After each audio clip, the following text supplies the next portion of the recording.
Mari bercerita di episode kedua. Ya, aku mau cerita tentang who should I trust about religion. Mungkin apa yang harus aku percaya, agama apa yang harus aku percaya. Jujur, aku pernah mengalami kekosongan tentang hal itu. Hal itu berjalan mungkin sekitar 5 tahun belakangan ini. Entah apa, bukan entah apa sih sebenarnya. Aku tahu hal itu kenapa bisa seperti itu. Jadi hal itu adalah akibat apa ya?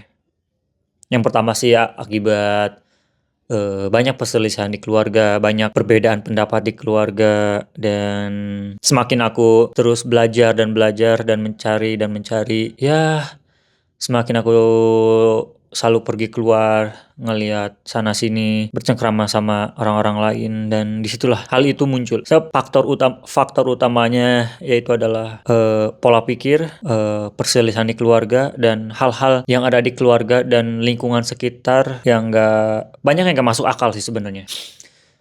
Ya, saya seorang muslim sebenarnya, dan keluarga pun agama yang dianut yaitu muslim juga, dan sekeliling-sekelilingku semuanya muslim 100%. Tapi aku mengalami yang namanya Islamophobia. Kalau dibilang aku sempat 5 sampai 4 tahun belakangan tuh ngerasa agnostik, ya agnostik, ateis, ya ateis, gak punya agama, ya gak punya agama. Tapi ya sambil sesambilnya gitu kan. Walaupun ada rasa takut, ya aku juga ketika ya kadang-kadang sholat tuh gimana gitu kan. Lagi sadar aja tuh gimana, nggak tahu lah. Tapi jangan ditertawakan ya teman-teman. Jadi ini hanya cerita aja, makanya judulnya itu Mari Bercerita. Jadi ini di episode kedua kita bercerita tentang apa yang harus aku percaya, siapa yang aku harus percaya, dan intinya judulnya adalah kehilangan kepercayaan. Oke, kita mulai ya, runut dari awal. Jadi ini berawal dari keluarga. Jadi di keluarga dan lingkungan itu aku sempat sampai seperti ini tuh karena hal-hal yang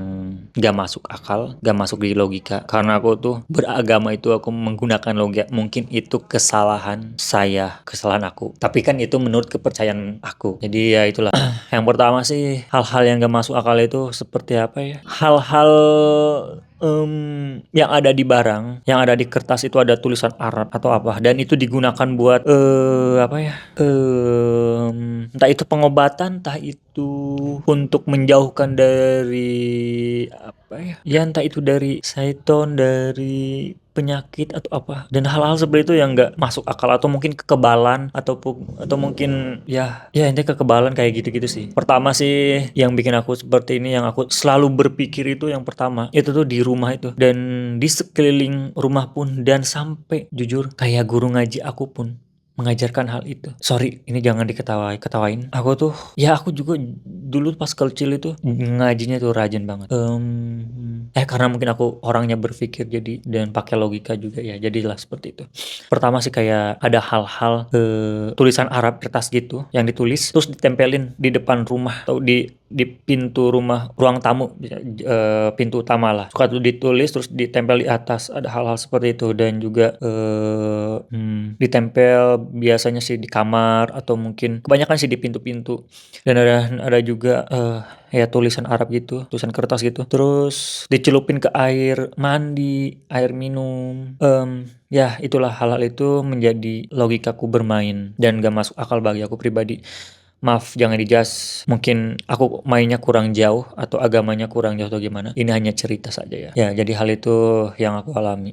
Tapi ya nggak tahu. Tapi mungkin karena aku tuh ya mungkin entah itu ya karena aku mencari tahu, dan kayak agama di sini gini, Islam di sini gini, gitu kan. Ya mungkin kayak apa ya, selalu menjadi perdebatan antara, aku nggak tahu aku NU atau Muhammadiyah atau apalah, aku juga nggak tahu di sekeliling aku itu. Tapi di setiap apapun itu selalu mengikuti pemerintah. Biasanya kan kalau Muhammadiyah itu lebaran atau puasanya itu bukan beda, itu selalu menjadi perdebatan. Ya mungkin logika seperti itu sih yang nggak masuk akal bagi aku pribadi. Yang katanya sih yang minuman apa ya, tulisan Arab itu yang dicelupin ke air itu buat air minum atau apa, katanya sih apa ya, rebo Rebo Kawasan, tahu apa gitu. Pokoknya ada suatu hari atau hari Rebo atau hari Rabu atau apa gitu. Ada turunnya penyakit atau apa di hari Rabu itu. Nggak tahu tanggalnya berapa, kapannya berapa. Tapi budaya itu sampai sekarang itu masih ada di keluargaku, di lingkunganku. Tapi dan aku pribadi nggak mempercayai hal itu. Menurut kepercayaan aku pribadi, ini menurut kepercayaan aku pribadi, aku nggak percaya hal itu dan nggak masuk akal aja gitu kan. Dan ada juga mungkin nggak tahu nih. Mungkin ini ya mungkin di agama lain pun ada kayak semacam nikah itu dihitung-hitung tanggal berapa atau bagaimana, hari apa, jam berapa. Ya kalau aku pribadi sih, ini menurut kepercayaan aku lagi. Aku tuh nggak percaya adanya hari buruk. Semua hari pun baik. Mau nikah hari apapun, mau bulan apapun, aku nggak masalah. Mau bulan Hapit, bulan Sapar, mungkin kalau dalam Islam tuh ada yang namanya bulan Hapit, bulan Sapar, bulan Maulud, bulan apa, semuanya bagi aku itu baik. Mau nikah kapanpun itu, aku nggak masalah. Tapi ya kenapa ya? Aku pengen tahu sebenarnya hal apa? Apakah ada itu hal-hal seperti itu di dalam Islam? Apakah hal itu ada? Pertanyaan aku. Apakah hal itu ada di dalam Islam? Ya tapi ini jangan dijudge. Mungkin karena aku kurang jauh agamanya atau kurang main atau kurang ya agamanya kurang atau gimana itu. Sorry jangan dijudge. Itu hanya menurut pendapat dan kepercayaan saya. Jadi itulah proses aku belajar untuk mencari sesuatu yang lebih baik lah itunya. Bukan yang benar sih, yang lebih baik aja gitu menurut aku. Makanya hal-hal seperti itu aku jadi bermain logika atau gimana. Jadi ya itulah. Ya banyak-banyak hal-hal yang aneh sih sebenarnya. Sebenarnya masih banyak sih. Jadi kenapa aku bisa menjadi kalau dibilang Islamfobia sih. Banyak hal-hal yang gak masuk akal. Kayak semacam apa lagi ya? Banyak sih sebenarnya. Ya yang kayak gitu-gitu sih. Yang kayak tali-tali itu ada Arabnya.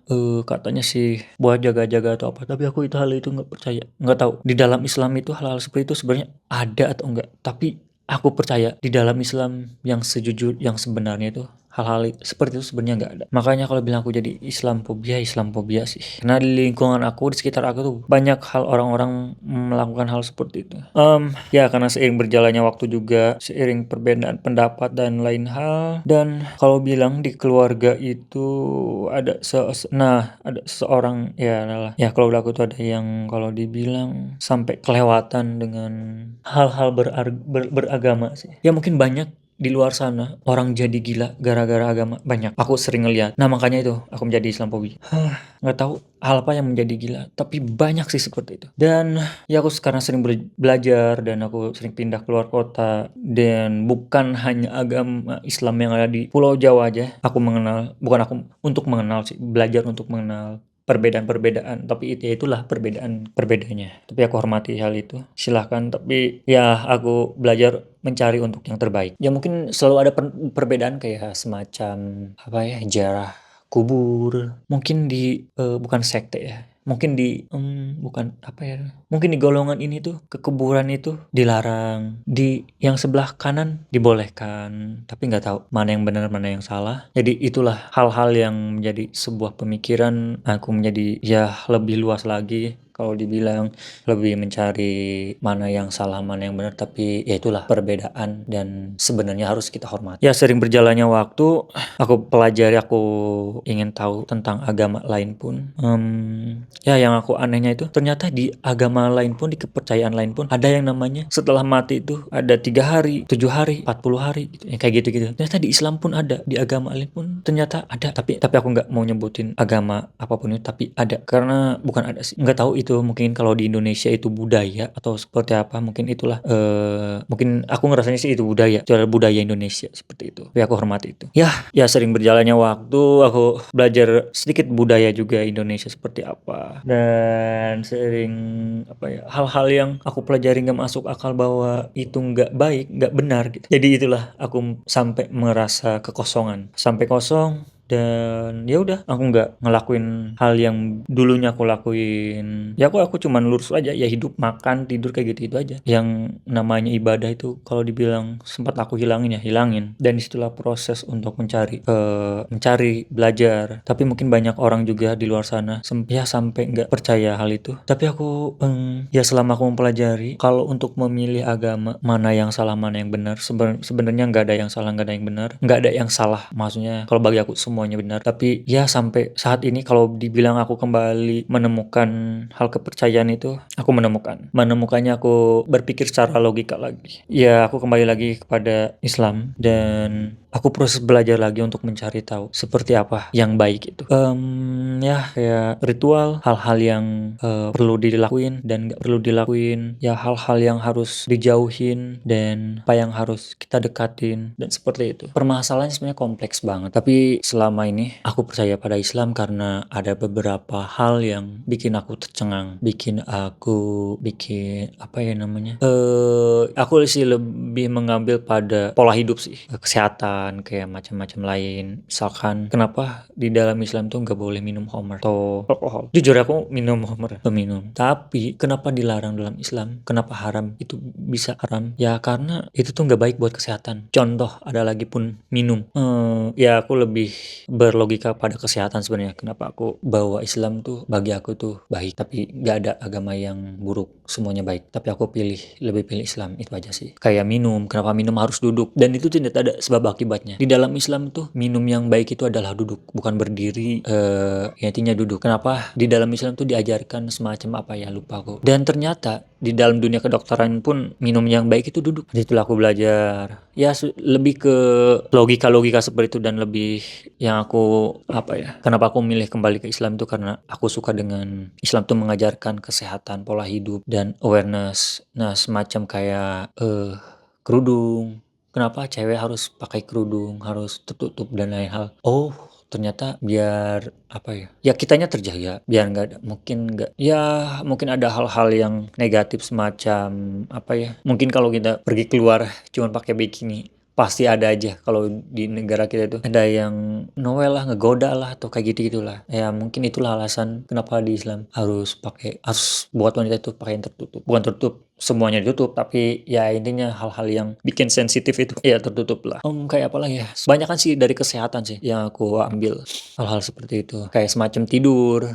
Di dalam Islam tuh selalu mengajarkan apa ya? Kenapa dia bukan dilarang? Mungkin ada juga larangan-larangan kayak nggak boleh tidur pagi ataupun tidur pagi banget, maksudnya udah bangun terus tidur lagi. Adapun nggak boleh tidur sebelum sore, tidur di sore hari sebelum maghrib gitu ataupun sebelum isya gitu. Ya memang sih aku ngalamin kalau tidur di sore itu di jam 5, jam 4 bangun setengah 6 itu memang suka pusing. Ya mungkin hal-hal seperti itu sih yang aku tangkap. Ya banyak dan lain hal sebenarnya yang aku pelajari dan selalu berpikir secara logika. Ya di lebaran ini 1447 Hijriah, insya Allah aku kembali pada yang Maha Kuasa Allah Subhanahu Wa Taala. Ya aku ingin belajar lebih baik lagi, lebih memperdalam lagi, lebih tekun lagi, dan doakan semoga semuanya aku kembali pada ya Allah Subhanahu Wa Taala, masuk pada fitrahnya. Ya aku sorry ini jangan dijudge. Inilah cara aku berproses untuk belajar. Ya mungkin itu aja. Terima kasih buat teman-teman yang sudah dengerin cerita ini. Ya mungkin next kita bakal cerita lagi. Ya mungkin buat teman-teman yang pengen kira-kira cerita apa, curhat apa, ya silahkan. Tapi sorry video ini jangan dijudge. Ini adalah menurut kepercayaan aku, dan sorry bila ada sesuatu hal yang tersinggung oleh ucapan aku. Mohon dimaaf. Dan ya itulah, terima kasih, sampai jumpa di video selanjutnya.